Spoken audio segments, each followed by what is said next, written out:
Okay, everyone, I'm going to go ahead and start. First of all, I'd like to thank PMG for inviting me to do this virtual CME for all of us and my physician colleagues going through the COVID-19 pandemic right now. I'm Dr. Mona Masood. I am a general outpatient psychiatrist in the greater Philadelphia area. And I'm also a board member of the Muslim Wellness Foundation, which is a nonprofit mental health advocacy group in the greater Philadelphia area for the Muslim community and the community at large, actually. And most recently, I founded and I'm now the chief organizer of the Physician Support Line. And the Physician Support Line is a peer-to-peer support line that just came live about 2 weeks ago, um, made up of 500 brilliant and sincere volunteers, psychiatrists, colleagues that just came together over social media, even through the PMG COVID-19 group. And we offer free confidential peer support to our US physician colleagues during the COVID-19 pandemic. And we are now live. Any of you who want to reach us, you can call us at 1-888-409-0141. We are available 7 days a week, 8 a.m. to 12 a.m. Eastern Standard Time. And if you want to know more about what we offer, you can find us at www.physiciansupportline.com. All right, so on to today's topic. Dr. Burnout. There's a reason, you'll see why that's in quotes.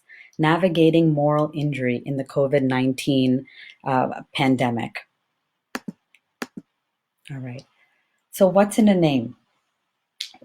Why is it so important that we define and we use correct terminology, especially in mental health? And the reason for that is because, unlike other fields, our words are the only data that we have. Our patients' words are the only data that we have. What they tell us is what we work with. That's how we come up with treatment plans. That's how we move forward and make it a therapeutic relationship. So words really do matter. And when it comes to describing one's own personal experience, and now in this case, a doctor's personal experience and what they're going through, it really does matter. So we're going to be defining and redefining burnout, self-care, and we may learn, or we may already know what moral injury is. So burnout, we all heard this, and we all can know the definition, but I'm just going to go over it. It's a constellation of symptoms: malaise, fatigue, frustration, cynicism, inefficiency, that arise from making excessive demands on energy, strength, or resources in the workplace. So all of these things, this definition didn't start off in healthcare. I think you guys can imagine that. This definition actually came from a lot of other fields, a lot of different professions. And healthcare was very desperate to kind of incorporate or define what was going on internally for themselves. So they kind of took on this word as a placeholder for describing this internal world of the physician or of the healthcare worker, burnout. So the definition transferred over from other fields. But what we found was that the solutions to burnout were not transferring over. So let's take a closer look. Why not? Why wasn't it transferring over a solution to burnout? Well, burnout actually indicates something. It indicates an internal problem of regulating emotion. If you saw the previous slide, we talked about malaise, fatigue, frustration, cynicism, inefficiency. These are subjective issues. These are self-described issues. And so it's about that there is something deficient in the person. So if it's an internal problem, if it's a subjective problem, then the impetus, the real problem comes in that the individual has to come up with their solution, that nothing else can be done. You have to fix it. You're feeling jaded, you're feeling a certain way about all this is not what you quote unquote signed up for, then you got to figure out how to fix it. So then that leads to these suggestions of you need better self-care. And self-care even has become kind of a pop culture word now. Everyone knows what self-care is. And it's take a break, go on a vacation, eat that slice of chocolate cake, or indulge in a spa day, etc. And all of these kind of things at the surface and very superficially sound like, okay, yeah, that could help. But in the end, all they are, they're not a solution, they're a distraction, right? Like you're able to get away for a little while away from all of these kind of things you're dealing with internally in the workplace. But the problem is you're going to return right back to it. And so we're putting a band-aid on something when really we're not even addressing the cancer. So this is where moral injury comes in. Okay, so before I kind of talk about moral injury with healthcare and everything, I want to discuss something with you guys. I think recently a lot of you might have picked this up, which I picked up when COVID was really starting to, um, amp up in the United States. We started using a lot of words that we use in military for what was going on for physicians, right? We're these are doctors are on the front line. We're facing an invisible enemy. We are heroes, and people are starting to thank us for our service. It was very reminiscent to me whenever I was hearing these things of what happens in the military. So if what we're hearing and what is the kind of implicit expectation that society is making here, or the implicit connection society is making between doctors and healthcare workers in the military, then our emotional world is also related. And that is where this concept of moral injury comes from. Moral injury is actually first described in the armed services, specifically in people who are returning from Vietnam. And because what we were finding was that there was this deep emotional residue coming from the war, but it wasn't falling into PTSD criteria. And just to give you guys a quick refresher on PTSD, PTSD requires there to be re-experiencing of events, like, kind of like people having a reaction to fireworks, for example, or having nightmares, or being hyper vigilant and feeling like they're in imminent harm's way, or those kind of things. And with emotions that we were seeing coming back from people from Vietnam, it was not due to imminent anxiety of their mortality. There wasn't an imminent threat of harm, but it was more due to this anxiety about their morality, like coming back and saying and trying to deal with events of following orders, or I did things that you wouldn't believe, or I can't believe that this is what was doing and this is not what I signed up for. Oftentimes, like service people, we go into medicine with a very particular expectation that we are going to be in the line of public service. We are going to be taking care of people. We're going to be healing people. We're going to be doing this amazing service. And so do people that go into the army. They're not going there thinking about who they're going to be harming or killing or destroying. They go in there thinking of words like liberating. They think of words like protecting and serving their country. So this is where our self expectation comes under fire. That all of a sudden we are not fulfilling what we went out to do. So moral injury in healthcare. It occurs when we perpetrate or bear witness or fail to prevent an act that transgresses our moral beliefs. And why would something like this happen in healthcare? Well, it's because healthcare, and why not burnout? That definition I told you about burnout that was happening in other fields, is because healthcare is not just a job or a profession. It is not just a transaction of a service rendered and money gotten and etc. There is very implicit morality to what we do. We are there for others. And our job contract is not this transactional contract. It is the Hippocratic Oath. And the Hippocratic Oath is morality. And the Hippocratic Oath centers the patient. And so we go into this centering the patient.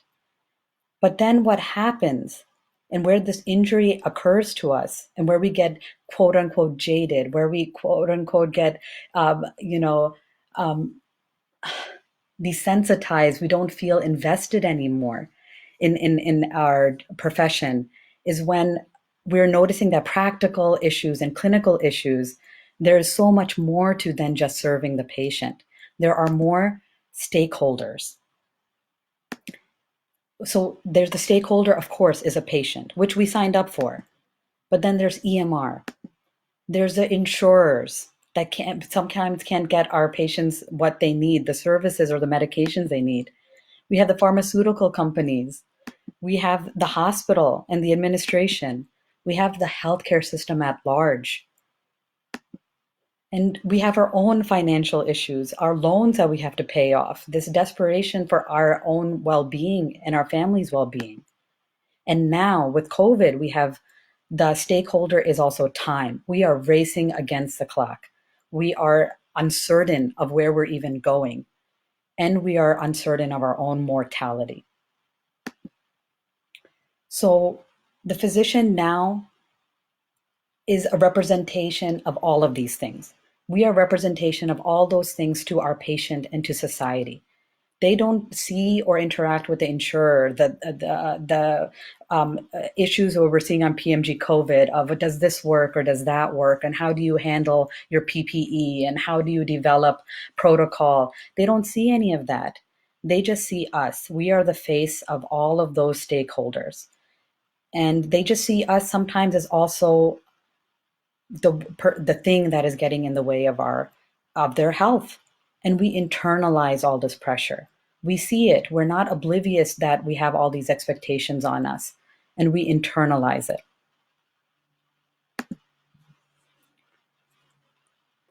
So, so this is Dr. Dean who said this, and I'll tell you a little bit about Dr. Dean after I say her quote. Moral injury describes the challenge in healthcare of simultaneously knowing what care the patient needs, but being unable to provide it due to the constraints that are beyond our control. You can imagine the helplessness in this statement. Dr. Dean, just FYI, is really the pioneer of calling this moral injury and not burnout. She is the one who has, and I'll talk more about her initiatives and things and resources for you guys in a little bit. But her and Dr. Talbot were really the ones who put out the literature and really encouraged redefining this issue. So so now we have reframed this, right? Burnout is due to a broken individual. You are not cut out to be a doctor. Moral injury is due to a broken system. You're a cog in that system, but it is much larger than you. That the job you are doing, the job is doing you and the patient a disservice. So how do we navigate this? And there's two ways that I'm going to go over, and I'm going to try to do it in a kind of succinct manner. Managing first ourselves, managing the psychological injury of guilt and shame and anger and resentment, and then managing systemic injury, the immediate injury, the delayed one, and the long-term one in the COVID crisis. So guilt and shame. Guilt and shame are one of the most common outcomes that will happen from moral injury. And I think we can all share that to a degree. The guilt of not having done enough, the guilt of maybe of second guessing. Was this the right thing? Am I just not trained enough? Am I need to brush up on something? Somebody could have done it better. I'm not good enough to do this. All of that kind of negative self-image and self-talk that comes in high stakes service such as what we provide. And so the role of the individual in navigating guilt and shame is, first of all, accepting that these are normal reactions to being put in a helpless situation. And accepting that these are normal reactions is not just on the individual, actually. It is on the people around them. And it is actually on all of us as colleagues. One of the reasons that we need these kind of spaces, such as PMG COVID and other groups that are physician only, and why we're so specific about it being physician only, is because we need the way we normalize things and normalize struggles is by hearing it from people who have the shared experience. And when a person who has gone through it and gets it can tell us that what we have experienced is normal, then we can start accepting it in ourselves and not defining ourselves by this guilt and shame. And then following that with understanding that having hard emotions like this actually serve an evolutionary purpose. We are supposed to have guilt and shame because we are moral human beings, and we build societies for morality and ethics, and they serve us to live together because we're not physically strong species. We need each other. We have power in numbers. So having guilt and shame and empathy and all these kind of emotions, they're a reminder that we still have a moral compass. I often tell my patients that, when they're feeling guilt and shame outside of this context, when they're just having guilt and shame, I tell them, I'd be more worried if you were apathetic. I would be more worried if you did not care at all of the outcome of all of this. The guilt and shame are normal, and they have a goal and they have a purpose, and they can serve as our moral compass. So the next thing, what we do with that guilt and shame is then we understand that this discomfort, we can use it. We can use this discomfort to bring about meaningful change. And often I find you need discomfort. When we are comfortable in ourselves, we take things for granted, right? That's a cliche. We take things for granted. We don't appreciate what we have until it's gone. So, right, all of those things. So, discomfort, when we're uncomfortable, that's when we're actually motivated to change things. So, it can be a motivation, and it should be a motivation. Anger and resentment. Anger and resentment is also a very common thing that comes out of this of moral injury. So I always tell my patients and even myself, feeling anger and resentment is not a choice. Channeling it into productive behavior is, because anger and resentment have two outcomes that are very negative. They can either end up harming oneself. Anger can lead to depression. Anger towards oneself is often defined as depression, or it can be anger towards others. And that will lead to very uninformed decision making, impulsive decision making that could harm other people bodily or emotionally. And those are two outcomes that we really do not want. So how do we work on anger and resentment? And it is through the concept of self-forgiveness. Forgiveness of the self is that it's defined as an inner reconciliation where one acknowledges and makes amends for harm done, while also accepting that the self is a fallible person engaged in continued moral growth. So, what do you need to forgive yourself? You need time. You need to know that this is not a linear process, that this is going to ebb and flow, that there's going to be times that you feel productive with the sense of self, and you are in a state of peace and able to do something productive with it.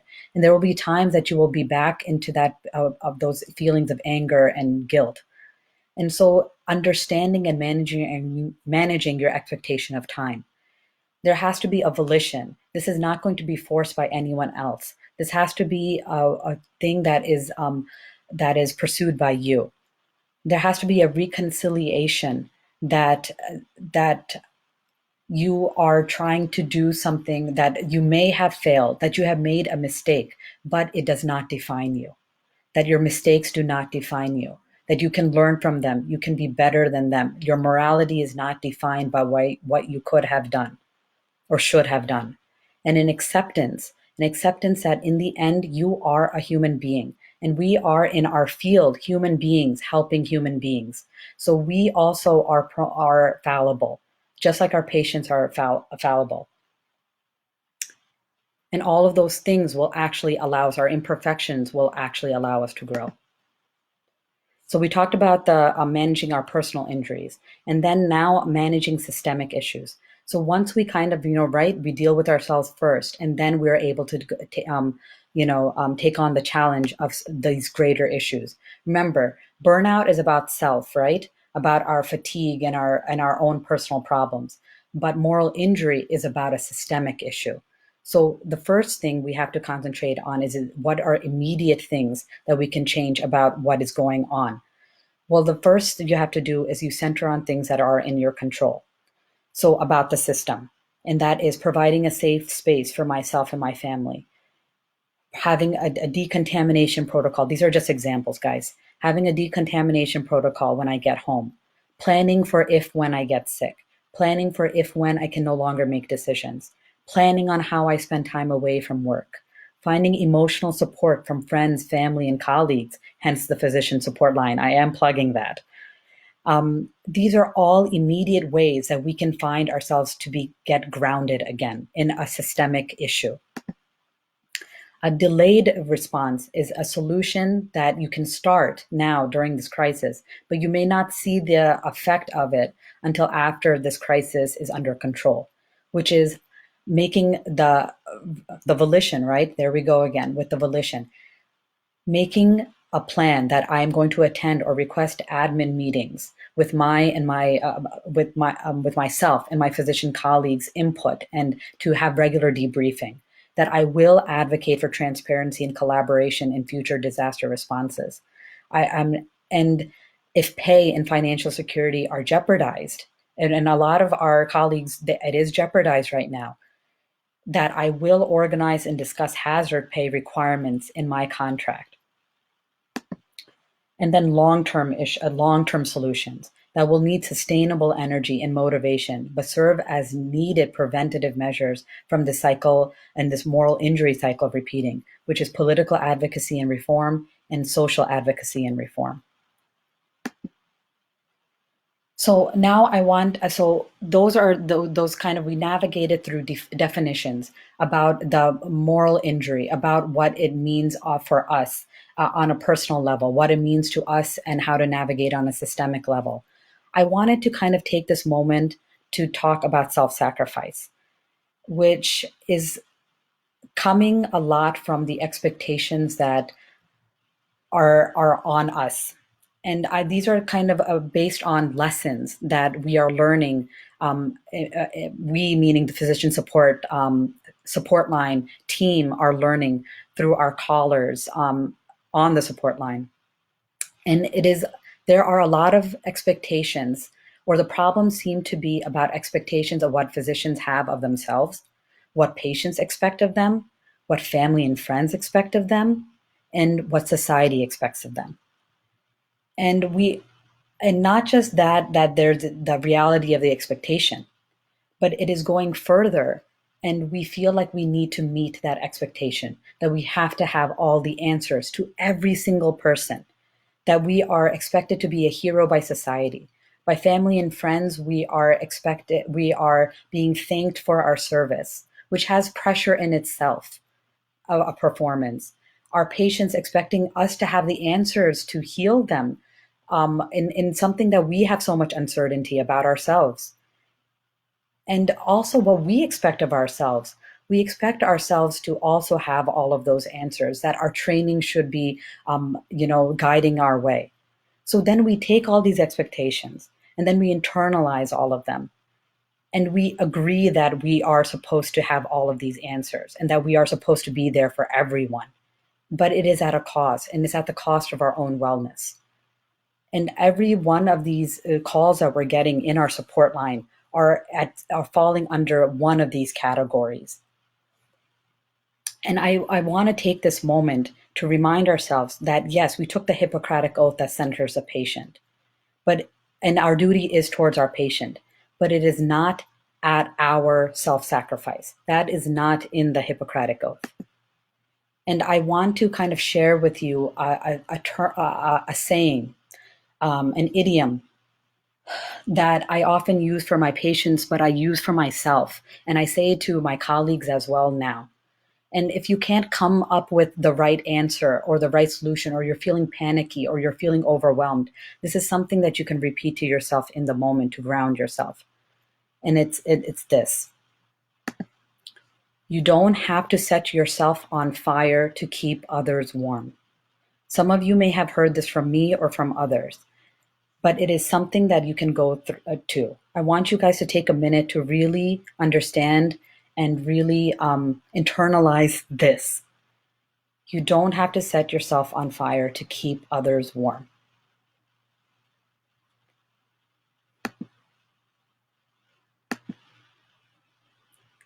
I want to thank you all for attending my CME today. I hope there were some good takeaways from it. I hope that you guys will at least have some mercy on yourselves and have some self forgiveness and understand that you are doing what you are capable of doing, and your capabilities are immense and beautiful. And sometimes we're able to do the work, and sometimes we're not.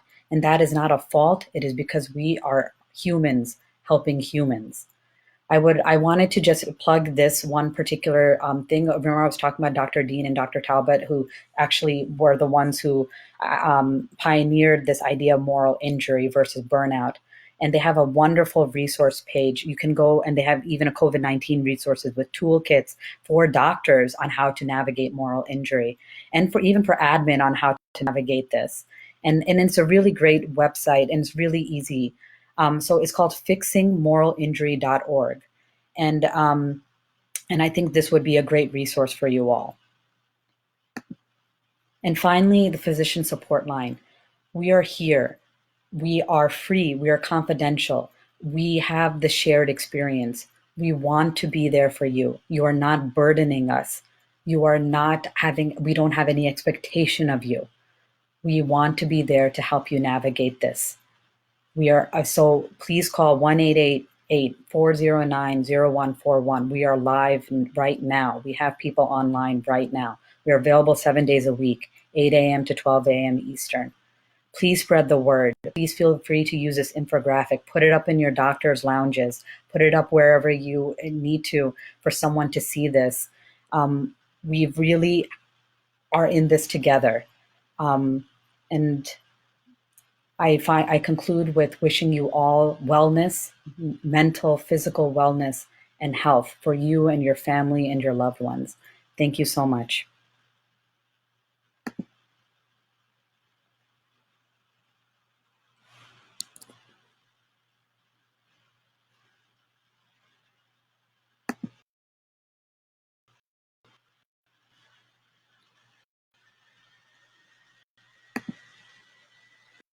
I'm also, I guess I'm live. I realized, sorry, a little belatedly. I'm also answering questions if you guys have them. So go ahead. Anything that is coming up for you guys, feel free to ask. I am checking this chat.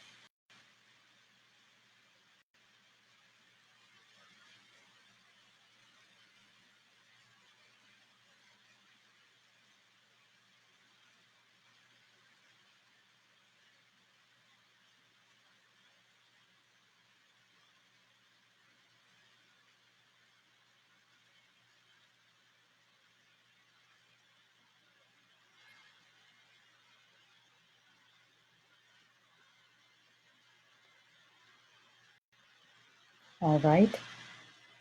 Okay. Yes. Then. Yeah. So this is, oh, yes. Also, by the way, please, everyone check the comment section, um, because the PMG admin group is putting a link to a form for the CME that you guys can get credit for what you just went through and what you just watched. So please go ahead and click that and submit that form, and you guys will got a free CME from it. I'm also going to be answering some more questions. Okay, so the name of the website, again, I will just put it up right here, is fixingmoralinjury.org. Fixingmoralinjury.org. And our website is physiciansupportline.com, or 1-888-409 0141. All right. Any other questions that you guys may have? I hope this was beneficial for all of you.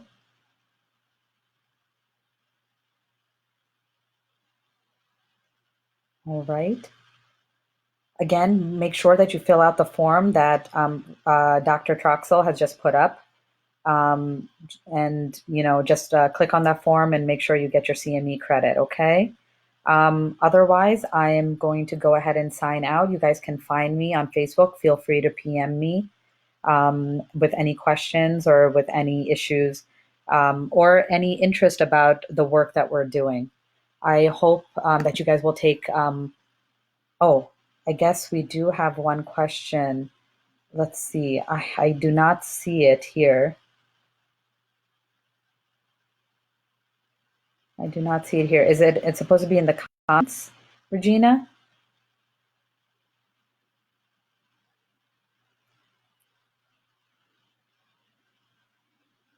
All right. Okay, everyone. Okay, if I didn't get to your questions, I'm sorry. I'm just going to go ahead and log off at this time. And you guys can feel free to PM me, and I will be happy to answer your questions there. All right. So the website of resources, again, I'll put it down here. I'll put it in the comments, is, and I'll put it up here too, is www.fixingmoralinjury.org.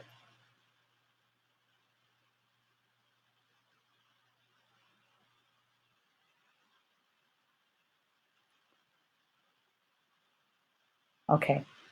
All right, everyone. Feel free to PM me if you need anything else.